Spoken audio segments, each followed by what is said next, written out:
everyone. I am Clare Dunbar. I am the Holistic Health and Wellness Coach here at Anchorwell, and today we're going to be talking about the Wheel of Wellbeing. What is the Wheel of Wellbeing? Well, there's many different ways to assess your overall health and well-being that includes many different aspects of your whole person, your whole life, all of everything that makes you who you are. The one that we like to use has 6 wedges, and it's just a great way to check in and see how you're doing overall. So the wedges that we like to look at are mental health, emotional health, physical health, financial health, environmental health, and spiritual health.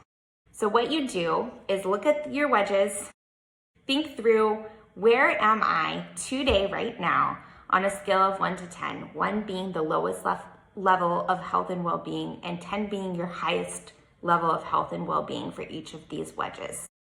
So we have this worksheet that you can look at and work through. You can stop here, take your worksheet, go sit down and do it on your own and really just think through how you're doing right now where you are. And there's some reflection questions.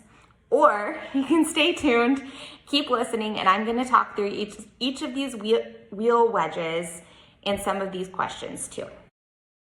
So like I said, this is a snapshot, check-in. How are you right now today? It's a great time to just sit down and see how you're doing over the season, over the week, over the years. It's important to just keep coming back and assess how you've been doing. So we're gonna start with mental health and well-being.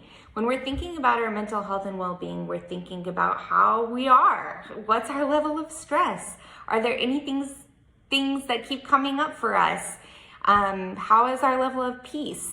And where are we overall? Like I said, we're looking at a number here on a scale of 1 to 10, 1 being the lowest level of health and well-being, 10 being the highest. So just write that down or make a note of where you are for each of these wedges as we move around. The next wedge that we're gonna look at is your emotional health and well-being. So again, looking at stress levels, how have your emotions been? Have there been really high peaks and really low valleys, or has it been a lower wave level, more even keeled? What is your level of peace? How have you been managing your mental health and your emotions? The next wedge we're gonna look at is your physical health and well-being. And this is definitely what most people think about when they're coming to health coaching.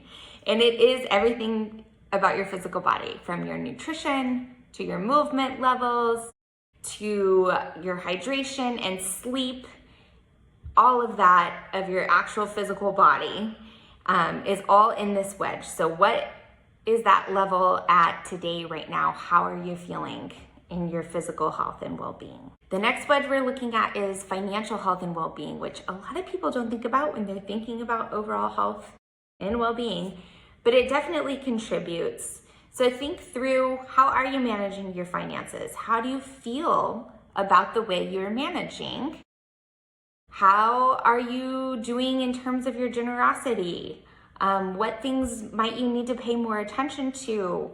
What's going really well, and what is that number for today? The next wedge we're looking at is the environmental health and well-being. This is by far my favorite because everyone interprets it differently, and I just love to hear how people think through this wedge. So please think through it. What does this mean to me? As with all the wedges, what do these each mean to you as you're thinking through it? For me, and what I like to talk about in terms of environmental health and well-being, is where you live and spend your time. So how is your home life? How is that environment for you? How is your work?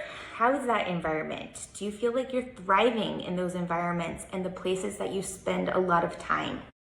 Also, what is it like when you're out in nature? Does that positively or negatively impact your overall health and well-being, and how much time are you spending there? You can also think through maybe some of the other things that you use in your daily life that may be contributing to your environment, such as clothing. Do you like wearing certain clothing, and how does that feel? And all of those things that contribute to where you are physically in your environment. That next wedge that we're going to look at is your spiritual health and well-being. How is that going?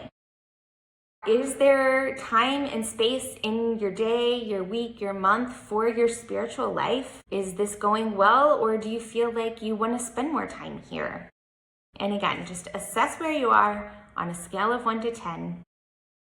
And as this is a circle and it's all connected, you may get to your spiritual health wedge and then continue on again to your mental health and go back around. Go around as many times as you want until you feel like you have a good snapshot of where you are right now, and then think about it. What stood out to you about this exercise? What was surprising? What's your highest wedge? What's your lowest wedge? And of course, what are the things that you're intentionally doing that are making that highest wedge your highest wedge? And then what did stand out to you the most about these? Which wedge was most surprising to you? And it's not necessarily your highest or your lowest. It could be one that's just kind of in the middle that you don't really think about.